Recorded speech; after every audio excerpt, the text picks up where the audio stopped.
Hello students, this is class 10th, subject English, and today we are going to start poem 5th, that is the bowl poem, and this is my lecture number 1.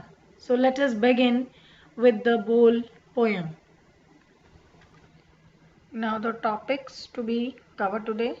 Today we are going to cover first of all introduction of the poet. Poet is John Berryman. Then introduction of the poem, that is the bowl poem. Then key points of the poem. After that, explanation of stanzas. There are mainly 3 stanzas. So after key points, we shall discuss explanation of all stanzas. The bowl poem is written by John Berryman about the poet. So let us read about the poet. John Berryman was an American poet and scholar. He was born on October 25th in 1914 in America. He was concerned with the literary movement, and he is best known for the Dream Songs, which was a sequence of 385 poems. He won Pulitzer Prize for the Dream Songs. He also won National Book Award. He died on January 7th, 1972. So this is all about the poet. Now let us move ahead. Introduction to the poem. This poem, the bowl poem, is written by John Berryman, as we have already read. The bowl poem tells us about a boy who loses his ball. He feels very desperate and is terribly upset. The poet wants that the boy should realize his first responsibility in a world of possessions. He wants to make the boy realize that in his coming years he might suffer losses and he should learn how to cope with his losses. Means our life is full of losses and gains. This is part of our life. So we must know how to cope up with our losses. So the poet John Berryman, through his poem, the bowl poem, has described the reality of life which everyone has to face one day. He has touched the topic of how to stand up against the miseries and sorrows of life. In our life, we will always face miseries and sorrows, tensions, anxiety, stress, but the main thing is how to stand up, how to bear those miseries, or how to tolerate the losses. So this we are going to learn in this poem, the bowl poem. Now the key points of the poem. This poem is about a little boy. The little boy has lost his ball.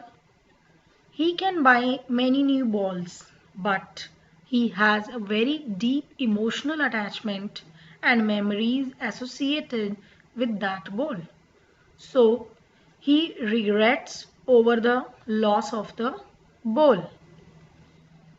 The poet is indirectly trying to tell us that we should learn how to cope up with the loss, and money is external. That is, we cannot buy memories with money. Means money cannot buy memories for us. Money only can buy materialistic things for us.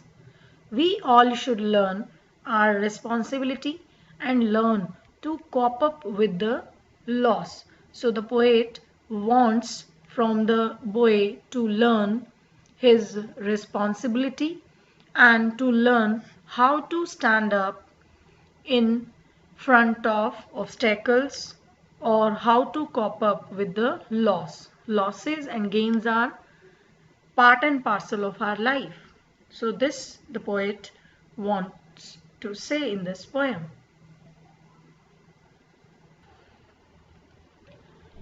Let us begin with stanza 1. So open your book. You can find this poem in First Flight book. What is the boy now who has lost his ball? What is he to do? I saw it go merrily bouncing down the street, and then merrily over there it is in the water. Merrily means happily or cheerful. Bouncing means jumping up and down. So the poet says that the boy who is playing with his ball has lost his ball now. Now he wants to see the reaction of that boy. That what will be the reaction of that boy after losing his ball. He said that the ball was bouncing and jumping up and down into the street. And then ball skipped from the hands of the boy and lost into the water forever. So this is the paraphrase of this stanza. Now let us read its explanation. The poet is talking about a boy in this stanza who has lost his ball. He wants to know about him and his reaction because he has lost his ball.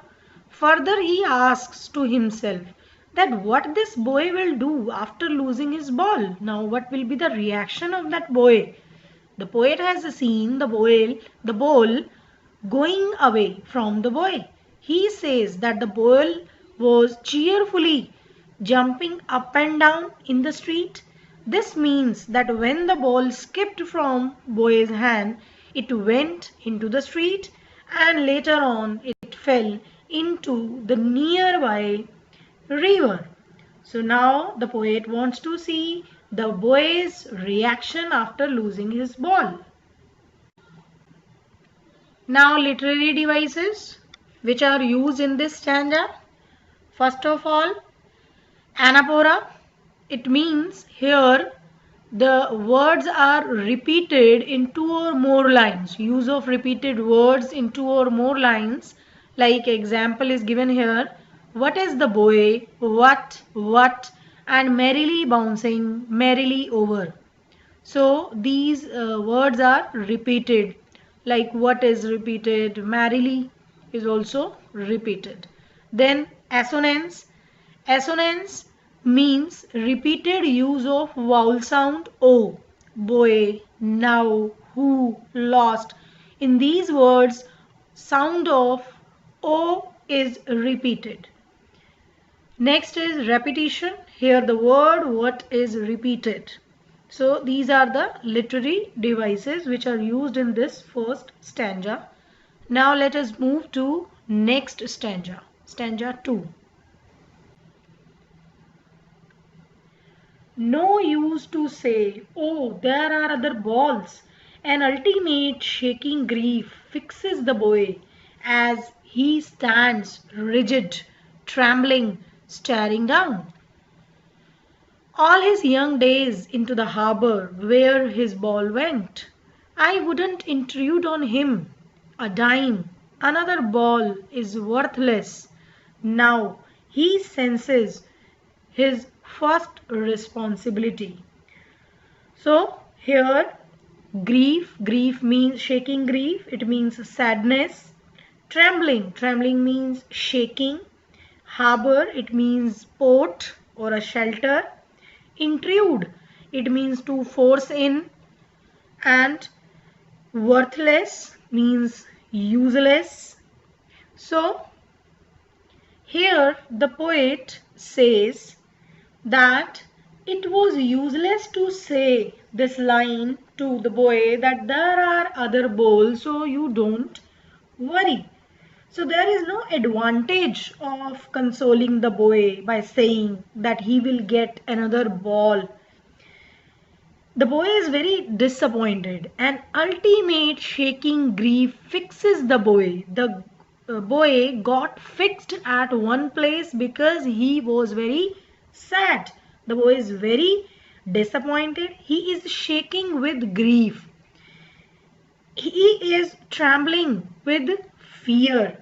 He is staring down means looking down all his young days into the harbor, means all his childhood memories were associated with that ball, and now that ball has gone into the harbor. So he is staring at the ball that has gone into the harbor. The loss of the ball reminds him of his childhood days that have been lost in the harbor. So I would not intrude on him. So the poet says that now he would not interfere. He would not say anything to the boy. He cannot console the boy by saying that he can buy him another ball. A dime. A dime means 10 cent. It is a currency. He does not want to say that he would go and bring a new ball because it was worthless to say. It was useless to say this. So it is the time for the boy to learn his first responsibility. Now he senses his first responsibility. It is a time for the boy to learn the responsibility of taking care of the things. He must realize what is his first responsibility in this world. So, this is the paraphrase of this stanza. Now let us move to explanation. The poet says that there is no benefit of consoling the boy by saying that he will get another ball because he has other balls too. He says so because the boy is feeling very sad. He is completely surrounded by sorrow, as we have already read. He is sad, the boy is sad because all the memories of the childhood days went down the harbor with the ball. Here the poet says that the boy is very sad as the ball, which has now gone into the water, reminds him of those sweet memories of the times when he owned it. This loss is unbearable for him and he is grief stricken, means he is very sad. The poet says that he cannot even tell the boy to take some money from him in order to buy another ball. He says so because the new ball will not bring the sense of belonging to the boy. Further, the poet says that the time has come for the boy to learn the responsibility of taking care of his things. That's why the poet does not interfere and does not say anything to the boy. Now, the literary devices. Repetition is used here, means the word ball is repeated again and again. Now let us move to next stanza. Now third stanza.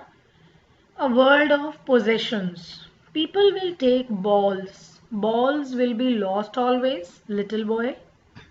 And no one buys a ball back. Money is external. He is learning well behind his desperate eyes. The epistemology of loss. How to stand up, knowing what every man must one day know, and most know many days how to stand up. So this is the last and third stanza, a world of possessions. Possessions means belongings, one's own right. People will take balls. Balls will be lost always, little boy. Then it is given money is external, means money can buy materialistic things for us, but Money cannot buy our feelings. Then desperate, it means hopeless. The boy's eyes were hopeless. Epistemology, it means nature of loss. Concerned with knowledge.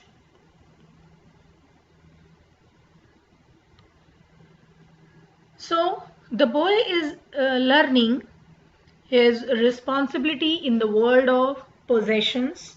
This world is full of materialistic things and people will take balls. Balls will be lost always. So in this materialistic world, many of his belongings will be lost, means we lost many things in our life.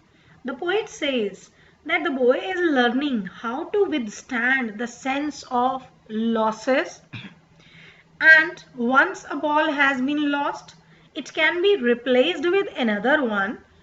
Here money is external, it can buy us ball, but not the memories and emotions related with it.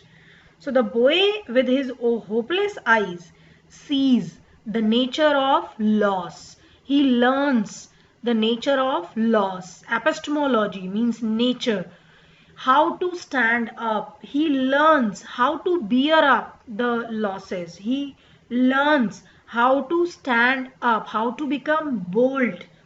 So how to come out. He learns how to come out of that situation. So the poet says that one must learn to accept the miseries of life and stand up again. This is the truth of life that every man must know one day, that how to become bold in our life, how to face the obstacles. This is the main thing. This is the actually central idea of this poem. Now let us read the explanation. Here the poet says that the boy has to learn that in this materialistic world, many of his belongings will be lost. He personifies the ball as his belongings, be it the worldly things or the relationships he is in possession of. So he says that he has to learn to live without them, no matter what. He says no one can buy back such things for him. The poet said so because according to him, money cannot buy you everything. Money can buy materialistic things, but money cannot bring our memories. So money is external. If it does buy you some materialistic thing, still it will not be able to buy the sense of belongingness. He says that the boy is learning how to stand up against the sense of lost things. This means that the boy is trying to learn the real truth of life, which states that you have to accept the miseries of life and stand up again. This is the truth which everyone has to learn in his or her life. The harsh truth of standing up against the old miseries of life that everyone has to bear. So this is the explanation of this third stanza. So the poet wants to say through this poem that in this materialistic world, the things which you love will not always remain with you. In this life, you will be forced to do things that you don't want to do, and you will have to give up the things which you love the most. All these may happen due to circumstances. In spite of all the circumstances, you must have to stand in good stead.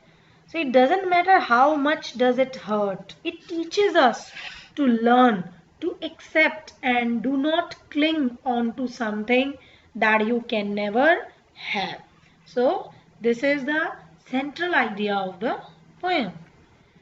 Now literary devices which are used in this stanza. First of all, it is given alliteration, use of sound b at the start of two consecutive words. Buys a ball back. Here, b sound is repeated. The next is assonance, use of vowel sound e. He is learning well behind his desperate eyes.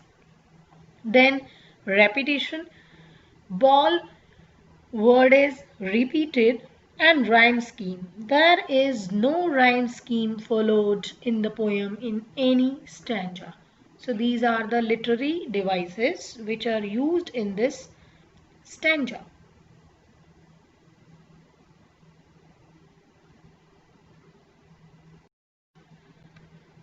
Now your homework. Your homework is to find out the answers of these questions. Question number 1 is, why does the poet say, I would not intrude on him? And why doesn't he offer him money to buy another ball? Second question, staring down all his young days into the harbor where his ball went, do you think the boy has had the ball for a long time? Is it linked to the memories of days when he played with it? And third question, it is, what does in the world of possessions mean? Now, fourth question, do you think the boy has lost anything earlier? Pick out the words that suggest the answer. You have to find out the words from the poem. What does the poet say? The boy is learning from the loss of the ball. Try to explain this in your own words. Then, sixth question, what message does John Barrymore want to convey through this poem? So, this is your homework. I hope you all have understood the poem and you will be able to write the answers of these questions. So, do it and send me the snapshots of answers on my email ID.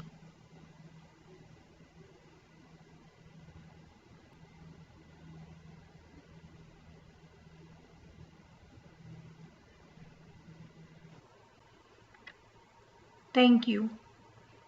If you like our videos, please press like button and subscribe our channel.